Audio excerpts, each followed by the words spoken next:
முக்கிய செய்திகள். வங்கக்கடலில் அந்தமான் அருகே நாளை மறுநாள் உருவாகிறது சென்யார் புயல். நெல்லை, தூத்துக்குடி, தென்காசி மாவட்டங்களில் வெளுத்து வாங்கும் கனமழை. டெல்டா மாவட்டங்களில் பல ஏக்கர் நெற்பயிர்கள் பாதிப்பால் விவசாயிகள் வேதனை. தொடர் மழையால் 12 மாவட்டங்களில் பள்ளிகளுக்கு விடுமுறை. எஸ்ஐஆர் பணிகளை பார்வையிட தேர்தல் ஆணைய அதிகாரிகள் தமிழ்நாடு வருகை. சென்னை, கோவை, திருப்பூர் பகுதிகளில் இன்று முதல் 3 நாட்கள் ஆய்வு. காற்று மாசை கட்டுப்படுத்த கோரி டெல்லியில் பொதுமக்கள் மீண்டும் போராட்டம். தடுத்து நிறுத்திய போலீசார் மீது மிளகாய் பொடி வீசிய 6 பேர் கைது. வணக்கம். வணக்கம். வங்கக்கடலில் உருவான காற்றழுத்த தாழ்வு பகுதி வலுவடைந்து நாளை மறுதினம் சென்யார் புயலாக உருவெடுக்கும் நிலையில் டெல்டா மற்றும் தென் மாவட்டங்களில் பரவலாக மழை பெய்து வருகிறது. அந்தமான் அருகே தென்கிழக்கு கடற்பகுதியில் கடந்த சனிக்கிழமை உருவான வளிமண்டல கீழடுக்கு சுழற்சி குமரிக்கடல் பகுதியில் நிலவுவதால் நெல்லை, தென்காசி, தூத்துக்குடி, கன்னியாகுமரி மாவட்டங்களில் நேற்று முதல் மழை வெளுத்து வாங்கி வருகிறது. நெல்லை டவுன், ஜங்ஷன்பேட்டை உள்ளிட்ட பல்வேறு பகுதிகளில் மழைநீர் சாலைகளில் பெருக்கெடுத்து பல இடங்களில் தண்ணீர் தேங்கியுள்ளது. தாமிரபரணி ஆற்றில் பல இடங்களில் வெள்ளப்பெருக்கு ஏற்பட்டுள்ளது. மழை பாதிப்பு குறித்து தகவல் தெரிவிக்க மாவட்ட ஆட்சியர் அலுவலகத்தில் 24 மணி நேர பேரிடர் கட்டுப்பாட்டு மையம் அமைக்கப்பட்டுள்ளது. தூத்துக்குடியில் பெரும்பாலான பகுதிகள் மழைநீரால் சூழப்பட்டு மின்சாரம் துண்டிக்கப்பட்டுள்ளது. தாழ்வான பகுதிகளில் உள்ள குடியிருப்புகளில் மழைநீர் புகுந்து பொதுமக்களின் இயல்பு வாழ்க்கை முடங்கியுள்ளது.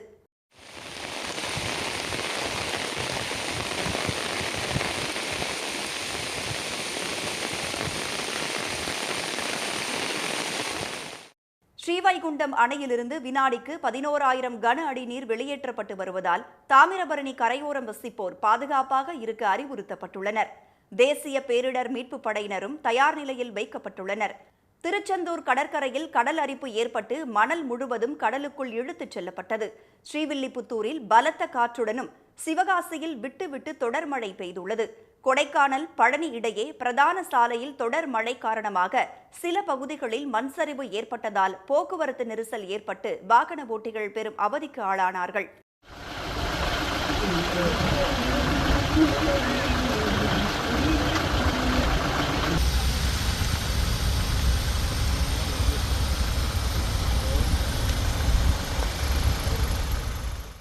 திருப்பரங்குன்றம், திண்டுக்கல், காரைக்குடியில் காற்றுடன் கூடிய கனமழை பெய்தது.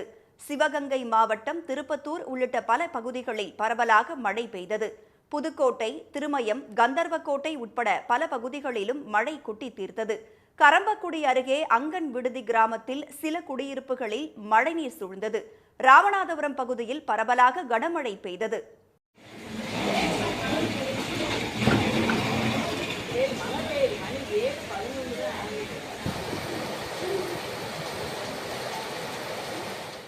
தஞ்சை மாவட்டத்தில் விட்டு மழை பெய்து வருவதுடன் குளிரும் அதிகரித்துள்ளது.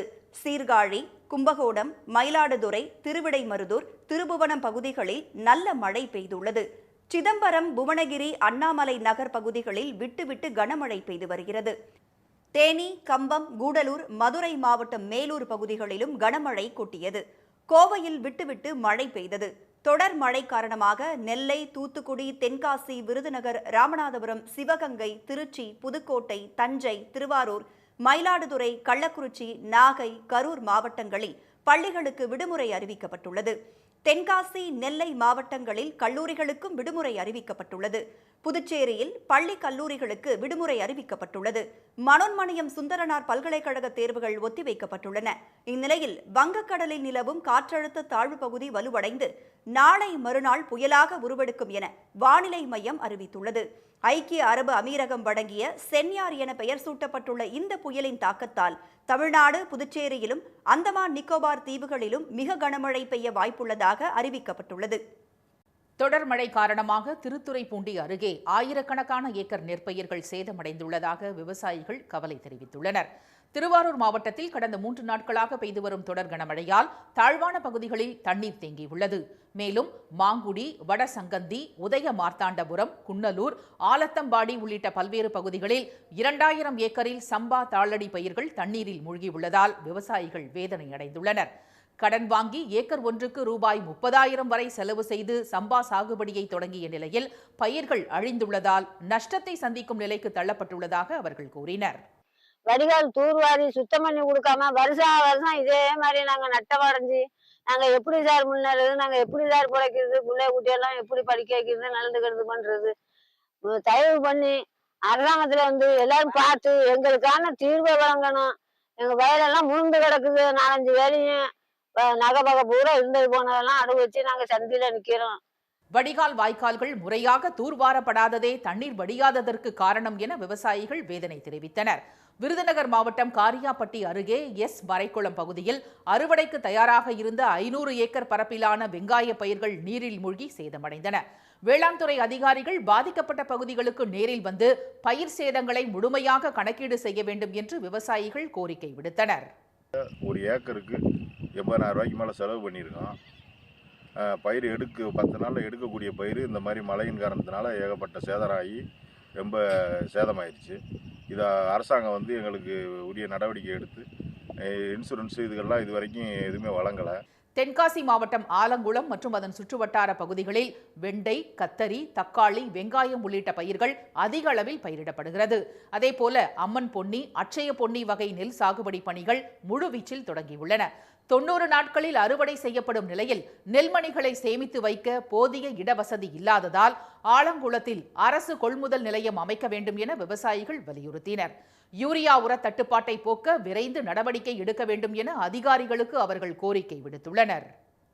தமிழ்நாட்டில் நடைபெற்று வரும் வாக்காளர் பட்டியல் தீவிர திருத்த பணிகளை தேர்தல் ஆணைய அதிகாரிகள் இன்று முதல் 3 நாட்களுக்கு நேரில் ஆய்வு செய்கின்றனர். தமிழ்நாடு உட்பட 9 மாநிலங்களிலும் 3 யூனியன் பிரதேசங்களிலும் SIR எனப்படும் வாக்காளர் பட்டியல் சிறப்பு தீவிர திருத்த பணி நடைபெற்று வருகிறது. கடந்த 4ஆம் தேதி தொடங்கிய இந்த பணிகள் டிசம்பர் 4ஆம் தேதி நிறைவடைகின்றன. இந்நிலையில் தமிழ்நாட்டில் நடைபெற்று வரும் SIR பணிகளை தேர்தல் ஆணைய அதிகாரிகள் இன்று முதல் நேரில் ஆய்வு செய்ய உள்ளதாக தமிழக தேர்தல் அதிகாரி திருமதி அர்ச்சனா பட்நாயக் தெரிவித்துள்ளார். அவர் விடுத்துள்ள அறிக்கையில் தேர்தல் ஆணையத்தின் ஊடகப் பிரிவு துணை இயக்குநர்கள் திரு பி பவன், திரு தேவன்ஷ் திவாரி ஆகியோர் சென்னையில் இன்று வாக்காளர் பட்டியல் சிறப்பு தீவிர திருத்தத்தின் 2ஆம் கட்ட பணிகளையும் ஊடக ஒருங்கிணைப்பு மற்றும் வாக்காளர் விழிப்புணர்வு நடவடிக்கைகளையும் மதிப்பாய்வு செய்யவிருப்பதாக கூறியுள்ளார். அதைத் தொடர்ந்து அவர்கள் முகாம்களில் நடைபெறும் SIR பணிகளை ஆய்வு செய்ய உள்ளதாக கூறியுள்ள அவர், கோவை, திருப்பூர் மாவட்டங்களில் SIR படிவங்கள் விநியோகம் மற்றும் பதிவேற்றம் குறித்து தேர்தல் ஆணைய இயக்குநர் திரு கிருஷ்ணகுமார் திவாரி மதிப்பாய்வு செய்யவிருப்பதாக தெரிவித்துள்ளார். இதேபோல் சென்னை மற்றும் செங்கல்பட்டு மாவட்டங்களில் திரு மதுசூதன் குப்தா SIR பணிகளை ஆய்வு செய்ய உள்ளதாகவும் தமிழக தேர்தல் அதிகாரி திருமதி அர்ச்சனா பட்நாயக் தமது அறிக்கையில் தெரிவித்துள்ளார். தலைநகர் டெல்லியில் காற்று மாசு நாளுக்கு நாள் மோசமாகி வரும் சூழலில் அதனை கட்டுப்படுத்த தவறிய மத்திய மாநில அரசுகளை கண்டித்து போராட்டத்தில் ஈடுபட்டவர்கள் போலீசார் மீது மிளகாய் பொடியை தூவியதால் பதற்றம் நிலவியது. டெல்லியில் அண்டை மாநிலங்களில் எரிக்கப்படும் அறுவடை கழிவுகளால் தலைநகரில் கடும் புகை மூட்டம் ஏற்பட்டு மக்கள் கடும் அவதிக்கு ஆளாவது வழக்கமாகிவிட்டது. இந்த ஆண்டு தீபாவளிக்கு பட்டாசு வெடிக்க விதிக்கப்பட்டிருந்த தடை நீக்கப்பட்டதால் நிலைமை இன்னும் மோசமாகிவிட்டது. டெல்லியில் நேற்று காலை காற்றின் சராசரி தர குறியீடு 381ஆக பதிவானது. 10வது நாளாக காற்றின் தரம் மிகவும் மோசமான நிலையிலேயே நீடிக்கிறது. குளிர்காலம் துவங்கிவிட்டதால் காற்றின் தரம் அபாய நிலைக்கு செல்லும் என வல்லுநர்கள் கணித்துள்ளனர். இந்நிலையில் காற்று மாசு பிரச்சினைக்கு தீர்வு காண வலியுறுத்தி இந்தியா கேட் முன்பு நேற்று ஆர்ப்பாட்டம் நடத்தியவர்கள் பேரணி செல்ல முற்பட்டனர். அவர்களை போலீசார் தடுத்து நிறுத்திய போது போராட்டக்காரர்கள் சிலர் போலீசார் மீது மிளகாய் பொடியை தூவியதால் பதற்றம் நிலவியது. அப்போது தடுமாறி கீழே விழுந்த போலீசார் சிலர் மருத்துவமனையில் சேர்க்கப்பட்டிருப்பதாக தெரிவித்த அதிகாரிகள் மிளகாய் பொடி தூவிய 6 பேர் கைது செய்யப்பட்டிருப்பதாக கூறினர். போராட்டத்தின் போது போலீசார் மீது மிளகாய் பொடி தூவப்படுவது இதுவே முதல் முறை என்றும் அவர்கள் கூறினர். இதனிடையே காற்று மாசு நாளுக்கு நாள் அதிகரித்து வருவதால் காற்று தர மேலாண்மை ஆணைய அறிவுறுத்தலின்படி தலைநகரில் 3ஆம் நிலை கட்டுப்பாட்டு நடவடிக்கை அமல்படுத்தப்பட்டுள்ளது. அதன்படி தனியார் அலுவலகங்களில் 50% ஊழியர்களை வீட்டிலிருந்தே வேலையை செய்ய அனுமதிக்க வேண்டும் என அறிவுறுத்தப்பட்டுள்ளனர். இலங்கையில் தொடர்ந்து பெய்து வரும் மழையால் காலி, மாத்தறை மாவட்டங்களில் மட்டும் கடந்த 24 மணி நேரத்தில் 183 மில்லிமீட்டர் மழை பதிவாகியுள்ளது. அங்கு நேற்று முன்தினம் முதல் பெய்து வரும் தொடர் மழையால் 2 மாவட்டங்களிலும் உள்ள குடியிருப்புகளை தண்ணீர் சூழ்ந்துள்ளது. அருகில் உள்ள மாவட்டங்களுக்கு செல்வதற்கான பாதைகளும் தண்ணீரில் மூழ்கி கிடப்பதால் பல பகுதிகள் தீவுகளாக துண்டிக்கப்பட்டு கிடக்கின்றன. இதனால் மழைநீரில் வாகனங்கள் செல்ல முடியாமல் போக்குவரத்து முடங்கியுள்ளது. மேலும் தேர்வு எழுதச் செல்லும் மாணவர்கள் இந்த கடுமையான மழைப்பொழிவால் பாதிக்கப்படும் சூழல் உருவாகியுள்ளது. எனவே அவர்கள் தேர்வு குறித்து கல்வித்துறை அதிகாரிகள் உரிய நடவடிக்கை எடுக்க வேண்டும் என பெற்றோர்கள் வலியுறுத்தியுள்ளனர்.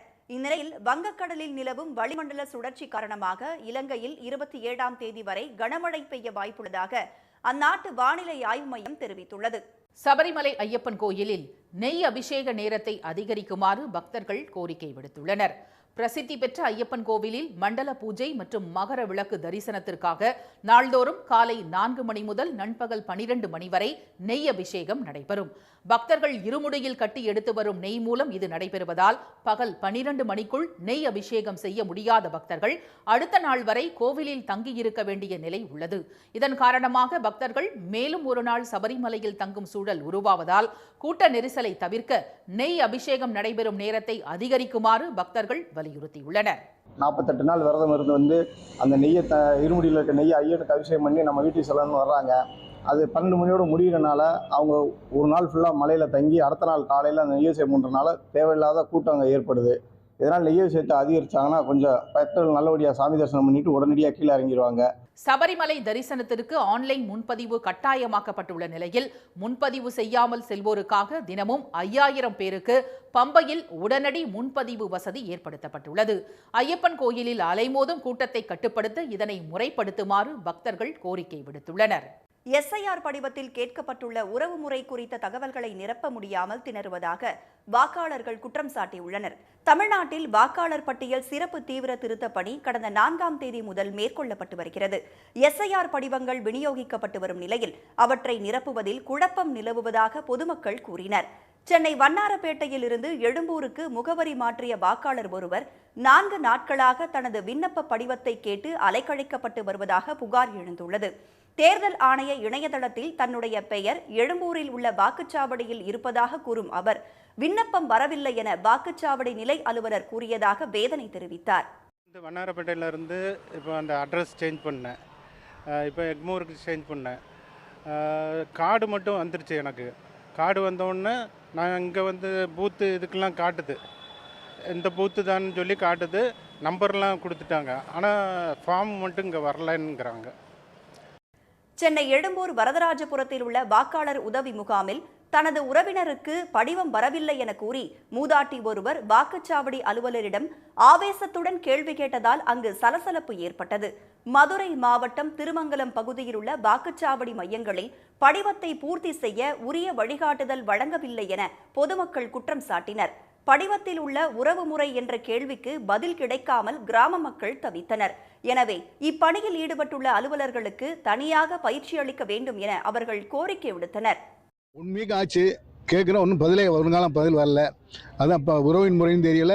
இதில் இப்போ ஃபார்ம் புல்லப் பண்ண முடியாமல் நிற்கிறோம். வேஸ்ட்டாக அலைஞ்சு வந்து போயிட்டு தான் பிச்சோம். அப்புறம் நாங்கள் என்ன பண்ண முடியும்? இதேபோல் மன்னார்குடி சுற்றுவட்டார பகுதிகளான கூத்தாநல்லூர், பூதமங்கலத்தைச் சேர்ந்த கூலி வேலைக்கு செல்லும் பாமர மக்கள் தங்கள் வாக்குரிமை பறிபோய்விடுமோ என்று அச்சமடைந்துள்ளனர். இஸ்லாமிய சமூகத்தினர் வசிக்கும் பகுதிகளில் ஒரே பெயரில் வாக்காளர் பலர் இருப்பதால் நிரப்பப்பட்ட படிவங்களை இணையத்தில் பதிவேற்றம் செய்வதில் சிக்கல் ஏற்பட்டுள்ளதாக கூறப்படுகிறது. பார்வையற்றோருக்கான 20 ஓவர் கிரிக்கெட் போட்டியில் நேபாளத்தை வீழ்த்தி இந்திய மகளிர் அணி சாம்பியன் பட்டத்தை தட்டிச் சென்றது. இலங்கையின் கொழும்பு நகரில் நடைபெற்ற இறுதிப் போட்டியில் டாஸ் வென்ற இந்திய அணி கேப்டன் தீபிகா பந்து வீச்சை தேர்வு செய்தார். இதையடுத்து களமிறங்கிய நேபாள அணியில் பிமலா ராய் மற்றும் சரிதா கிமிரே ஆகியோர் மட்டுமே சற்று தாக்குப்பிடித்து ஆடினர். மற்றவர்கள் வந்த வேகத்தில் பெவிலியன் திரும்ப நேபாள அணி 20 ஓவரில் 5 விக்கெட்டிற்கு 114 ரன் எடுத்துள்ளது. 115 ரன்கள் எடுத்தால் வெற்றி என்ற சுலப இலக்கை விரட்டிய இந்திய அணிக்கு கருணா மற்றும் புலாசரேன் ஆகியோர் நேபாள பந்து வீச்சை சிதறடிக்க இந்திய அணி 12.1 ஓவரில் 3 விக்கெட்டுகளை மட்டுமே இழந்து 117 ரன் எடுத்து வெற்றி பெற்றது. இத்தொடரில் இந்திய அணி 100% வெற்றியுடன் உலக சாம்பியன் பட்டத்தை தட்டிச் சென்றது. 5 லீக் போட்டியிலும் வெற்றி பெற்ற இந்தியா அரையிறுதியில் ஆஸ்திரேலியாவையும் இறுதிப் போட்டியில் நேபாளத்தையும் வென்றது குறிப்பிடத்தக்கது.